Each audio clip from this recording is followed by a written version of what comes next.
नमस्कार, स्वागत है आप सभी का खबर उत्तराखंड में और मैं हूं आपके साथ ज्योति। रुक करेंगे खबरों का, लेकिन उससे पहले नजर डालेंगे इस वक्त की हेडलाइंस पर। देहरादून में हर घर तिरंगा अभियान के तहत होने वाले कार्यक्रम की तैयारी तेज। कैबिनेट मंत्री गणेश जोशी ने की बैठक, बूथ स्तर तक कार्यक्रम को सफल बनाने का किया आह्वान। मसूरी में हर घर तिरंगा शोभा यात्रा को लेकर बैठक, 13 अगस्त को निकाली जाएगी तिरंगा यात्रा। लोगों को अपने घरों में तिरंगा लगाने के लिए करेंगे जागरूक। रामनगर में आगामी तिरंगा यात्रा कार्यक्रम को लेकर भारतीय जनता युवा मोर्चा की बैठक, 13 अगस्त को पद यात्रा निकालकर करेंगे सभा। लोगों से पद यात्रा में सहयोग की अपील। बांग्लादेश में हिंदुओं की हो रही निर्मम हत्या, ऋषिकेश में हिंदू संगठन ने मुस्लिम जिहादियों का पुतला फूंका। दामी सरकार से बांग्लादेशी शरणार्थियों को निकालने की मांग। हल्द्वानी में राजपुरा और शीशमहल गौशालाओं का निरीक्षण, उपनगर आयुक्त तुषार सैनी ने लिया जायजा। गौवंश को सुरक्षित रखने के लिए निर्देश। और चलिए शुरुआत करेंगे खबरों की। कैबिनेट मंत्री गणेश जोशी ने कैंप कार्यालय में मसूरी विधानसभा के बीजेपी नेता श्रीदेव सुमन नगर मंडल के पार्टी पदाधिकारियों के साथ आगामी हर घर तिरंगा अभियान के अंतर्गत आयोजित होने वाले कार्यक्रमों की तैयारी और रूपरेखा के संबंध में बैठक की है। आपको बता दें कि इस दौरान कैबिनेट मंत्री गणेश जोशी ने कहा कि केंद्र सरकार और भारतीय जनता पार्टी स्वतंत्रता दिवस के उपलक्ष्य में आयोजित होने वाले हर घर तिरंगा अभियान कार्यक्रम के लिए बेहद ही गंभीर है। उन्होंने पार्टी पदाधिकारियों और कार्यकर्ताओं को कार्यक्रम की रूपरेखा के अनुसार बूथ स्तर तक अपनी भागीदारी सुनिश्चित करने और कार्यक्रम के सफल संचालन के लिए पार्टी पदाधिकारियों और कार्यकर्ताओं से आह्वान किया है। और मंत्री गणेश जोशी ने कार्यक्रम की रूपरेखा के अनुसार बूथ स्तर तक कार्यक्रम को सफल बनाने में अपनी भागीदारी सुनिश्चित करने का भी पार्टी कार्यकर्ताओं से आह्वान किया है।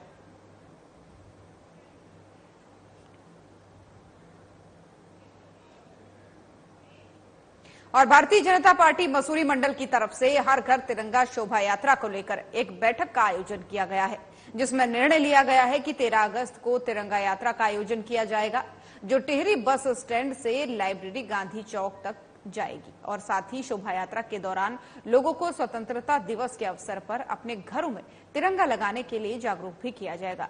वहीं आपको बता दें कि नुक्कड़ नाटक और शोभा यात्रा के माध्यम से राष्ट्र प्रेम की भावना और हर घर तिरंगा उपलब्ध कराने के लिए कार्यकर्ताओं की तरफ से घर घर जाकर राष्ट्रीय ध्वज दिए जाएंगे, ताकि सभी लोग अपने अपने घरों में स्वतंत्रता दिवस के दिन जो है राष्ट्रीय ध्वज फहरा सकें। अगस्त के महीने में एक पेड़ माँ के नाम पे कार्यक्रम चला रही है, जिसका शुभारंभ हमने चंद्रोटी जो सैन्य धाम बन रहा है माननीय मंत्री जी के साथ करी थी। उसके बाद माननीय मंत्री जी ने इसको धरोना खास में भी लगवाए थे पेड़। पंचायतों में लगभग हम 6500 पेड़ लगा चुके हैं। आज मसूरी में शहर में भी हम लगाने जा रहे हैं। और उसके बाद जो दूसरा कार्यक्रम है हर घर तिरंगा और तिरंगा यात्रा, पूर्व की भांति देश के प्रधानमंत्री जी के आवेदन पे भारतीय जनता पार्टी का बूथ लेवल का कार्यकर्ता, मंडल लेवल का, प्रदेश का जो भी कार्यकर्ता है वो। और आगामी तिरंगा यात्रा कार्यक्रम को लेकर भारतीय जनता युवा मोर्चा के तीनों मंडलों की संयुक्त बैठक संपन्न हुई। बैठक में बताया गया कि 13 अगस्त को लखनपुर स्कूल रामनगर में सभी एकत्र होकर मुख्य मार्ग से होते हुए Pandit Deendayal park, MP inter college में पदयात्रा निकालकर सभा का समापन करेंगे। और नगर अध्यक्ष युवा मोर्चा प्रेम मेहरा ने पदयात्रा को सफल बनाने के लिए समाज के प्रत्येक वर्ग और पार्टी के सभी मोर्चों से अधिक संख्या में पदयात्रा में सहयोग करने की अपील की है। साथ ही आपको ये भी बता दें कि 11 अगस्त से 14 अगस्त तक पार्टी कार्यालय द्वारा हर घर तिरंगा भी लगाया जाएगा।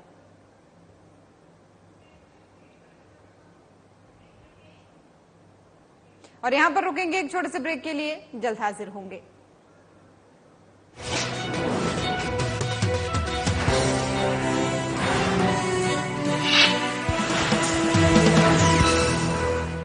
आज भारत विकास भी और विरासत भी जिस मंत्र के साथ आगे बढ़ रहा है, उत्तराखंड उसका प्रखर उदाहरण है। प्रधानमंत्री नरेंद्र मोदी के मार्गदर्शन और मुख्यमंत्री पुष्कर सिंह धामी के नेतृत्व में उत्तराखंड ने ऐतिहासिक उपलब्धि हासिल की है।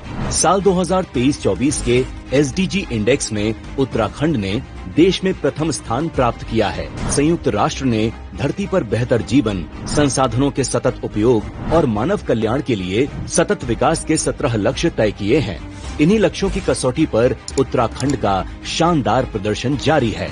अपनी कल्याणकारी नीतियों के चलते साल 2020-21 के इंडेक्स में उत्तराखंड जहां चौथे स्थान पर था, आज वो पहले स्थान पर पहुंच गया है। इकोलॉजी और इकोनॉमी में बेहतर समन्वय के साथ उत्तराखंड सरकार विकसित उत्तराखंड के भाव पर खरी उतर रही है।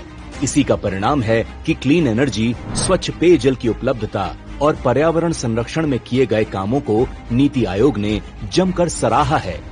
स्वच्छ ऊर्जा के क्षेत्र में उत्तराखंड ने 100% अंक हासिल करते हुए अचीवर स्टेट का दर्जा प्राप्त किया है। शिक्षा, स्वास्थ्य, आर्थिक विकास और गरीबी उन्मूलन में उठाए गए सरकार के प्रयासों के सकारात्मक परिणाम दिखने लगे हैं। राज्य सरकार ने गांव के साथ साथ शहरी क्षेत्रों के समग्र और संतुलित विकास पर विशेष ध्यान दिया है।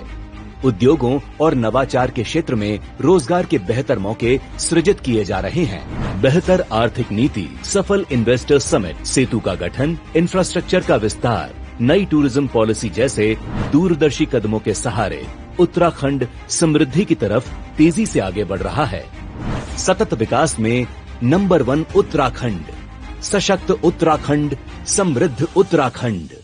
प्रधानमंत्री नरेंद्र मोदी के मार्गदर्शन एवं मुख्यमंत्री पुष्कर सिंह धामी के कुशल नेतृत्व में उत्तराखंड सक्षम एवं सशक्त राज्य के रूप में आगे बढ़ रहा है। संपूर्ण समावेशी विकास के लक्ष्य को हासिल करने के लिए चलाई जा रही योजनाओं में सुधार करने और उन्हें जन जन तक पहुंचाने का काम तेजी से किया जा रहा है। स्वच्छ ईंधन, बेहतर जीवन पर आधारित यह योजना एक धुआं रहित ग्रामीण भारत की परिकल्पना साकार करती है। विशेषकर गरीबी रेखा से नीचे रह रही महिलाओं को रियायती LPG कनेक्शन उपलब्ध कराने का लक्ष्य निर्धारित किया गया है। इस योजना को मुख्यमंत्री पुष्कर सिंह धामी के कुशल नेतृत्व के साथ आगे बढ़ाया जा रहा है। प्रधानमंत्री उज्ज्वला योजना में आर्थिक रूप से कमजोर परिवारों को मुफ्त में गैस कनेक्शन दिया जाता है। इतना ही नहीं, पूरे साल महिलाएं LPG गैस का ही उपयोग करें, इसके लिए उन्हें सब्सिडी पर गैस सिलेंडर दिए जाते हैं। मैं कुमारी बूंदी उत्तराखंड की निवासी हूँ।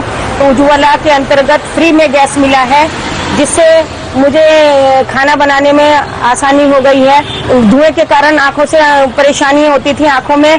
प्रधानमंत्री जी और मुख्यमंत्री जी का तहे दिल से धन्यवाद करती हूँ। इसके साथ ही कनेक्शन लेने पर 1600 रुपए की आर्थिक सहायता भी दी जाती है, ताकि वह गैस कनेक्शन से जुड़ी अन्य जरूरी चीजें भी खरीद सके। अब तक प्रदेश में कुल 4 लाख से अधिक गैस कनेक्शन दिए जा चुके हैं। भारत सरकार द्वारा घरेलू गैस सिलेंडर पर प्रति सिलेंडर 200 रुपए की सब्सिडी तथा गैस रिफिल पर प्रति गैस सिलेंडर 400 रुपए की सब्सिडी दी जा रही है। प्रदेश में इस योजना से LPG के उपयोग में वृद्धि हो रही है और स्वास्थ्य संबंधी विकार, वायु प्रदूषण एवं वनों की कटाई को कम करने में मदद मिल रही है। योजना सुचारू रूप से कार्यान्वित हो, इस पर प्रदेश सरकार द्वारा पूरा ध्यान रखा जा रहा है तथा इसकी नियमित मॉनिटरिंग भी की जा रही है। स्वच्छ, पारदर्शी और प्रभावी गवर्नेंस का दिख रहा है धरातल पर परिणाम। धामी सरकार, मजबूत इरादे, पूरे होते वादे।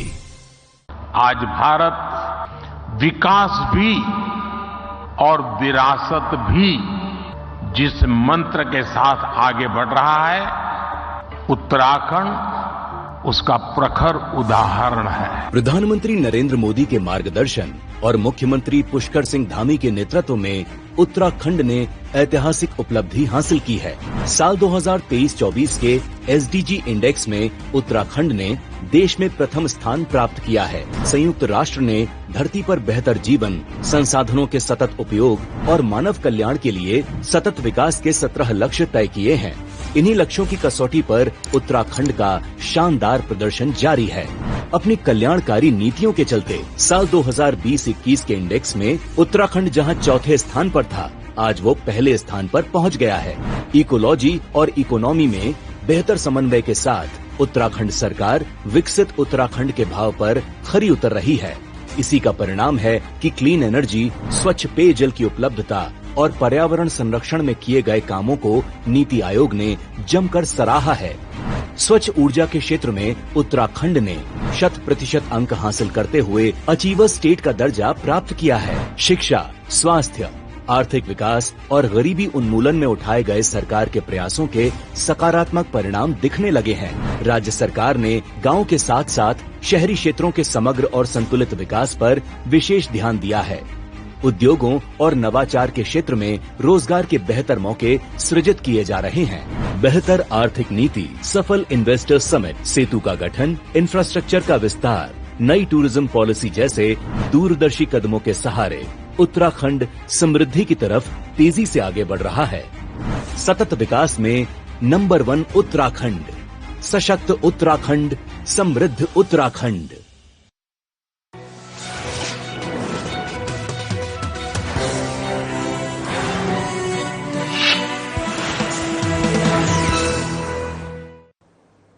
और ब्रेक के बाद एक बार फिर से स्वागत है आप सभी का। चलिए खबरों में आगे बढ़ते हैं। जहां एक और केदारनाथ में उपचुनाव हैं, तो वहीं दूसरी तरफ केदारनाथ धाम में सोने के चढ़ावे को लेकर कांग्रेस लगातार उसे मुद्दा बना रही है।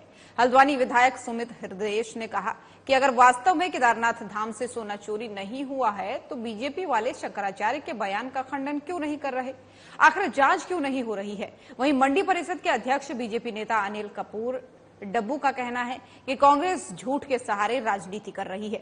खुद कांग्रेस के नेता गणेश गोदियाल ने मुंबई में बद्रीनाथ धाम की स्थापना की और अब ये केदारनाथ धाम को लेकर जनता में झूठ बोलकर उन्हें गुमराह कर रहे हैं। कार्य क्या, शंकराचार्य जी जो हमारे सनातन धर्म के सबसे बड़े संरक्षक हैं, जब उन्होंने रखा है इस विषय में, उसका कम से कम संज्ञान लेते हुए, चलो ठीक है आपको लग रहा है कांग्रेस राजनीति कर रही है, क्या शंकराचार्य जी भी राजनीति कर रहे हैं? क्या उनकी बात का भी खंडन करने को भारतीय जनता पार्टी के लोग तैयार है? मेरा उनसे सवाल है।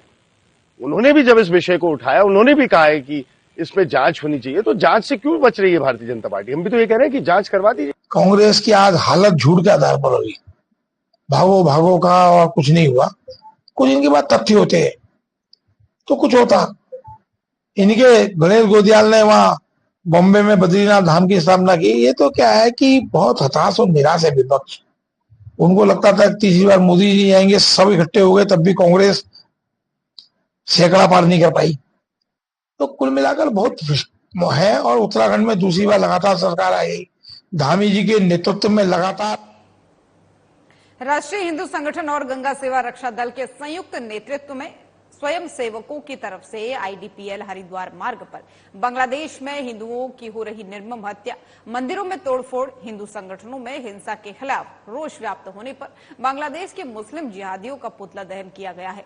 राष्ट्रीय हिंदू संगठन के जिलाध्यक्ष जगदीश प्रसाद भंडारी ने कहा कि विश्व के सभी देश बांग्लादेश में हो रहे हिंदुओं के ऊपर अत्याचार के साक्षी हैं, जिसे हिंदुस्तान कभी भी माफ नहीं करेगा। वहीं गंगा सेवा रक्षा दल के अध्यक्ष पंडित नरेंद्र शर्मा ने कहा कि पाकिस्तानी जिहादी बांग्लादेश में हिंदुओं के ऊपर किए जा रहे अत्याचार के खिलाफ भारत में रहने वाले शरणार्थी मुसलमानों को बांग्लादेश के पाकिस्तानी जिहादियों का विरोध करना चाहिए। भारत में रहने वाले मुसलमानों की खामोशी से भारत का हिंदू उन पर किस प्रकार से विश्वास करे।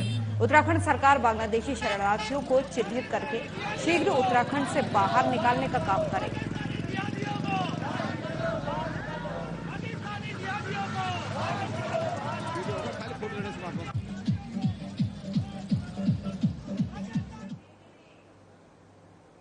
और यहां पर रुकेंगे एक छोटे से ब्रेक के लिए, जल्द हाजिर होंगे।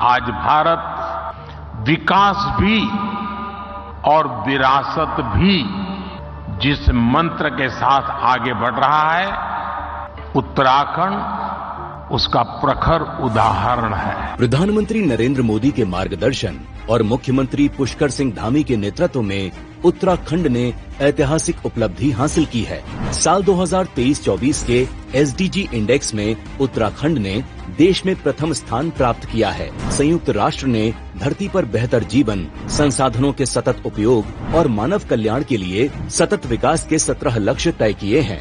इन्हीं लक्ष्यों की कसौटी पर उत्तराखंड का शानदार प्रदर्शन जारी है। अपनी कल्याणकारी नीतियों के चलते साल 2020-21 के इंडेक्स में उत्तराखंड जहां चौथे स्थान पर था, आज वो पहले स्थान पर पहुंच गया है। इकोलॉजी और इकोनॉमी में बेहतर समन्वय के साथ उत्तराखंड सरकार विकसित उत्तराखंड के भाव पर खरी उतर रही है।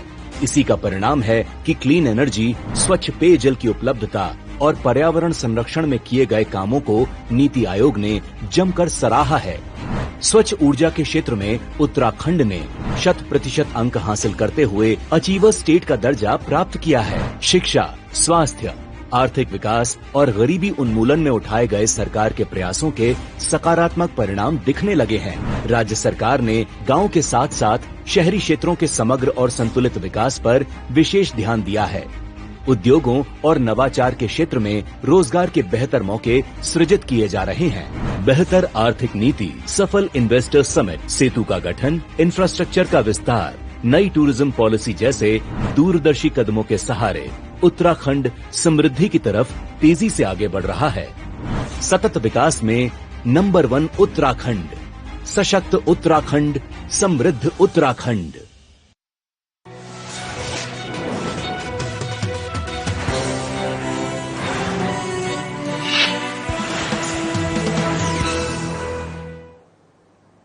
तो ब्रेक के बाद एक बार फिर से स्वागत है आप सभी का। चलिए खबरों में आगे बढ़ते हैं। उपनगर आयुक्त तुषार सैनी ने हल्द्वानी के राजपुरा और शीश महल गौशालाओं का निरीक्षण किया। निरीक्षण के दौरान जलभराव सहित कई प्रकार की अनियमितता मिली।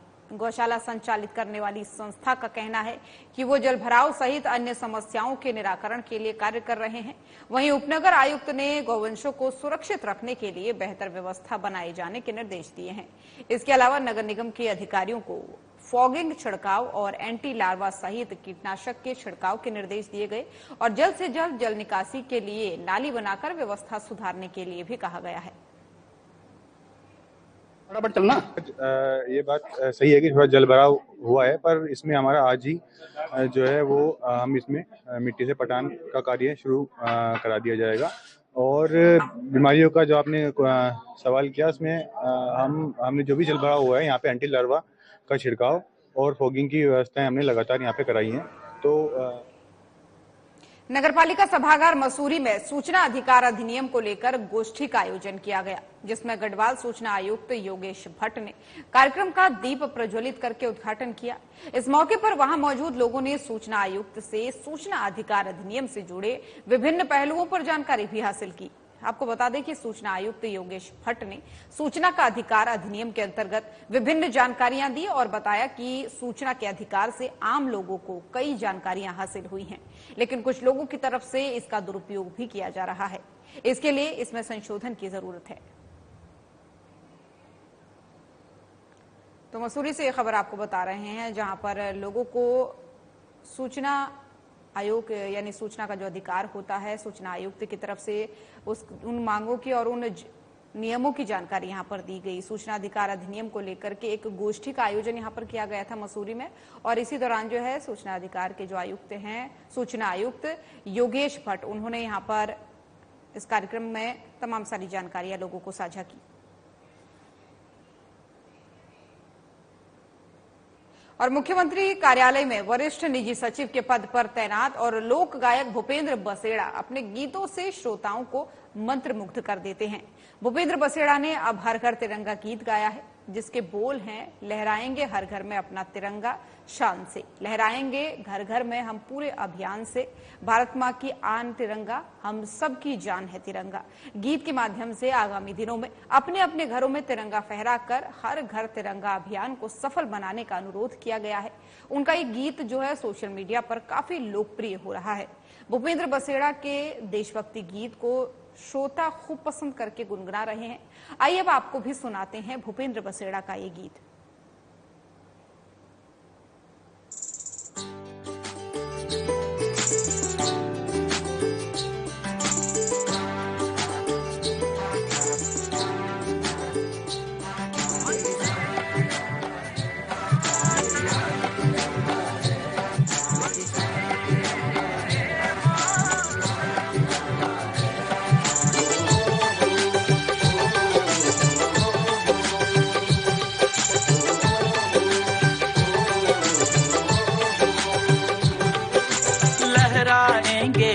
घर में अपना तिरंगा शान से, फहराएंगे घर घर में हम पूरे अभिमान से, लहराएंगे हर घर में अपना तिरंगा शान से।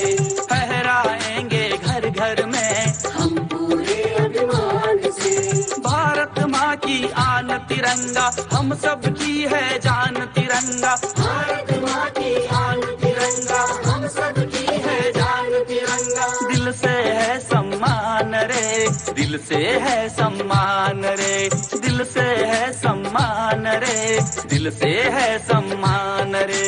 लहराएंगे घर घर में अपना तिरंगा शान से, लहराएंगे घर घर में हम पूरे अभिमान से।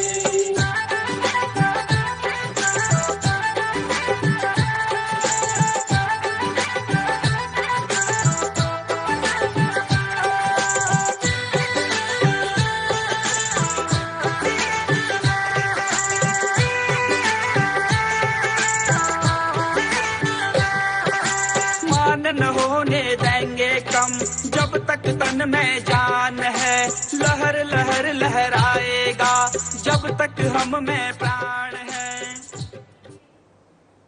तो खबर उत्तराखंड देख रहे थे आप। बुलेटिन में फिलहाल इतना ही। नमस्कार।